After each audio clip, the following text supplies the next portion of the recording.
They espouse education, even though we spend a fortune on education. Why is it they espouse, Mr. Obama is constantly out there pushing infrastructure, and yet we live on the dark side of the moon here. Well, this isn't an ideological. It's not an ideological issue. It's a competence issue. And why aren't voters getting rid of bad representatives? Well, my question is to it: why? And the shout out to my progressive Democratic friends. Why do you want to? Yeah, I think we're pals, we're buddies. Yeah. I think. You even thrown any grenades at them this week? No. We love progressives here. It's liberals we don't like. But why would you want to be part of that organization, the Democratic Party, which has essentially over 3 generations of 40 to 50 years of uninterrupted fascist dictatorship-like rule, brought Rhode Island literally at every level to its knees? Well, that's the reason I'm not a Democrat. We need to get more progressive or green candidates and more libertarian candidates to run, and explicitly say, I am running against the machine politics that have been taking place. We're rewarding incompetence, we're rewarding laziness, we're rewarding people. And to get and when you do get those people into office, you got to hold their feet to the fire. Yeah. And it's I don't even think it's about term limits. I think it's about being aware of the nominations that they make for particular nominated positions, whether it be somebody like Eva Mancuso or Deborah Gist or one of these folks that, Right. Are you contributing to the revolving door where people leave office and immediately get a nice plum lobbyist job? Or who's watching these things, and how do we make sure that they execute their offices honestly? Well, let me throw out a question to my friend Bob Plain, who may or may not be listening. He commented earlier he was looking forward to it, and Bob, we want to get you on the show. All right, why don't then? And I'm asking you, and unfortunately, you're the de facto great party here. But why don't they caucus separately? I mean, the progressives and the Rhode Island General Assembly does have a growing progressive caucus. Mm-hmm. Frank Ferry, Therese Stanzi, Art Handy. Mm-hmm. So libertarians out there just shivered when you said Art Handy. Yeah, Art is a great guy, and for environmental stuff, I don't think that there's anybody really better in the State House right now. Really understands the sullying of the commons and understands how to place value in our environment. But I think at the end of the day, our General Assembly is not a lot of carrot and really a lot of stick for the people that get elected to it. Okay, so and they use different mechanisms to control people that come in that may want to shake things up and be troublemakers. Is okay. Well, hey, either we're going to totally shut you out and not listen to a word you have to say, or B, we're going to give you that sweet chair position that you were looking for, and then if you don't go along to get along, we're going to yank it from. Well, the gentleman from Pawtucket. But what's interesting to me is that the prior two Mr. Speakers, that would be, you've got Mr. Fox, and before him you've got Mr. Murphy, would both characterize themselves as, particularly Mr. Fox, as a progressive reformer. And yet the progressive community refuses to repudiate him in the same manner that they routinely ask folks like myself to repudiate the Cook brothers. All right? I mean, that we are constantly, as conservatives, and I'm not a conservative, I'm a libertarian, we are constantly put on the defensive to repudiate the Halliburtons, the Cheneys, the Bushies, all of those guys. And you know what? I kind of get that, because a lot of them are pond scum. All right? But why won't the progressive community engage in the same type of repudiation of a guy like George Soros, or on a local level of Gordon Fox? Because they fear retribution. Man up. They fear retribution. P.O., you may not notice, but not everybody like us just doesn't care. we're few and far between. Yeah, let's also bear in mind, we're standing in a radio studio 35 feet away in one floor from Gordon Fox's office. Hey, Gordo. Love you.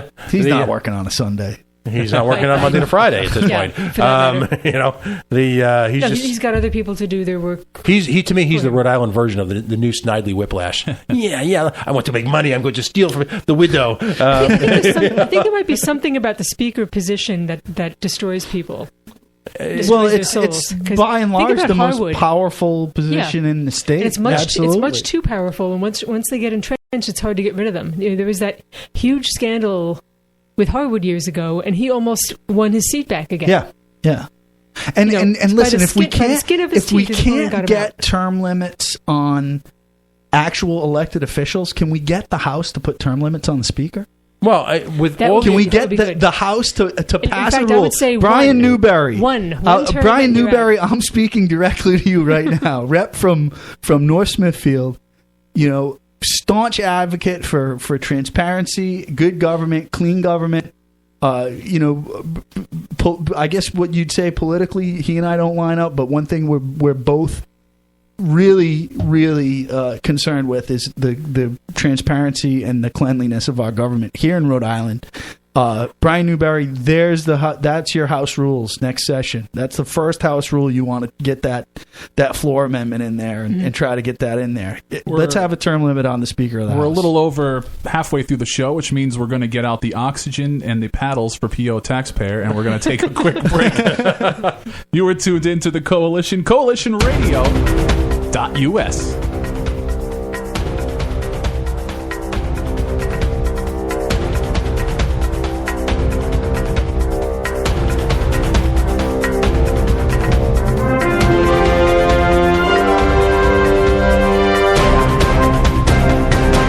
Manchester 65 is New England's newest live music and events venue. If you're not completely enjoying your current live music experience, there is another option. Manchester 65 is large enough to support touring acts, yet small enough for that local feel. For upcoming events, go to Manchester65.com. Make it your place.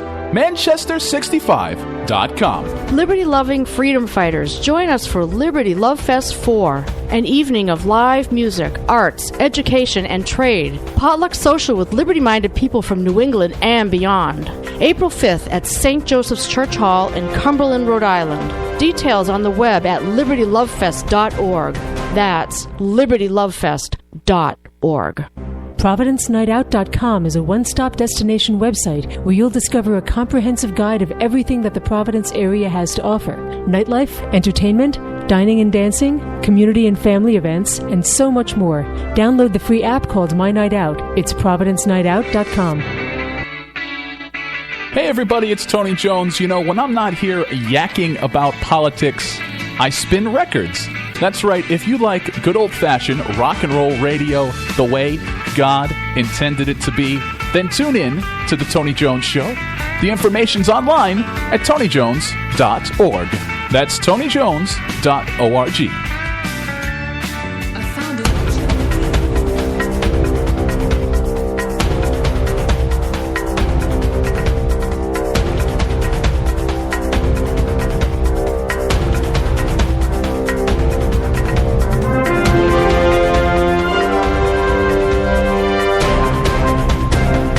This portion of the Coalition brought to you by Manchester 65. Big Relay for Life benefit coming up.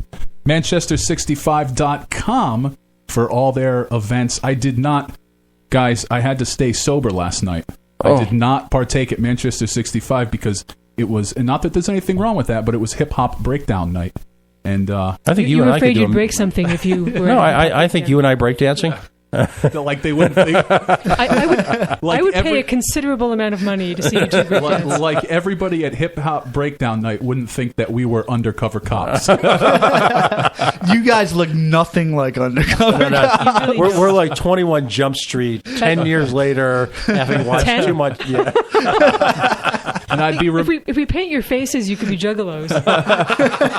In fact, anybody can be a juggalo. Give you a little Fago. And you'll be fun. I'd be remiss if I didn't mention we're about a month out from Liberty Love Fest. Check out libertylovefest.org. That's It's going to be a good time. Are you going to go to Liberty Love Fest 4? It's going to be right down the street in Cumberland. This is the first thing I'm hearing of Liberty Love Fest. What is Liberty Love Fest? A wonderful event. It's the first weekend in April.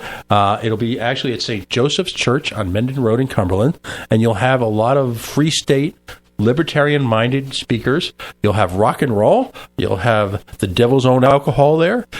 It'll be quite the party. Will you be speaking, P.O.? Again, as long as Ms. Macbeth doesn't drive by,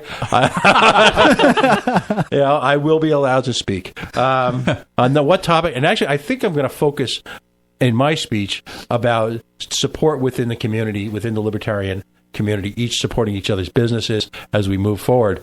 But we hope to see you there. It's a little, it might be a little out of your comfort zone on some of the issues. I have no comfort zone. I'm always vaguely uncomfortable. Boundaries aren't allowed. That's in this the best room. state to be in, because it means you're paying attention. Yeah, it keeps me on my toes. Yeah. Keeps the heart rate up a little bit. Well, speaking of comfort zone, in the last half hour, we were talking about progressive Democrats versus true progressive versus Greens, where people really stand on the issue. The notion that we've got a mob, mafia, organized crime like RICO-generated organization running the state, and yet they describe themselves as Democrats. Our guest took a little bit of offense at the notion of lumping them in with his progressive friends. We've got a candidate now. This, to me, is an interesting litmus test. Dawson Hodgson, a friend of the show. He was, if you have a chance, listen to his interview. He spent an hour with us a few months ago in the run-up to his announcement. Wonderful guy, bright guy, right on all the issues before the issues became cool. He was right on 38 Studios. He was all along. He'd been on top of the corporate mess, the incestuous mix between Rhode Island government from the get-go. Right? He was right on marriage in terms of marriage equality. He's right on abortion. He's right on just about every single issue, as correct as you could. Right, correct, right? Not right. Right. Correct as you could on every single issue in Rhode Island. And he's running against possibly one of the biggest hacks in local Rhode Island history. I call him the milk carton attorney general, seldom seen outside of Shaw's on the back of a milk carton. If there was an age progression picture of him, it would show him in a police uniform from a couple of years ago, and then it would show him in a leisure suit in Boca right now, because that's the only thing we've heard about him, and he's managed to avoid a single prosecution of any significant white-collar crime. Not that happens here. And he's avoided 38 Studios completely. So I ramble on, but I bring the question to you, Mr. Progressive. Will the Progressive Party be willing to throw off the shackles of their democratic slavery and vote for someone who's got an R when, in fact, they're correct on the issues? No and no. And here's why. Because it's the wasted vote syndrome. I saw this in Abel Collins and Jim Langevin a couple years back, right? Here's a guy who Abel Collins embodies progressive values. Literally. He is an environmentalist. He is a social, liberal, believes in social safety nets, believes in supporting small business, believes in breaking up Wall Street and prosecuting those criminals as the criminals that they are. And every Democrat in the country at that point was talking about, wage inequality and really holding these folks that ruined our economy accountable. And why do we keep getting, messed up in these crazy foreign wars that have nothing to do with ourselves? Those were his talking points, basically. Be careful. You're sounding distinctly libertarian there. So, but what it came down to was, I like Abel, and I think he would be a better congressman than Jim Langevin from my political views, but I don't want to risk casting my vote for him and having Michael Riley take the seat. Yeah.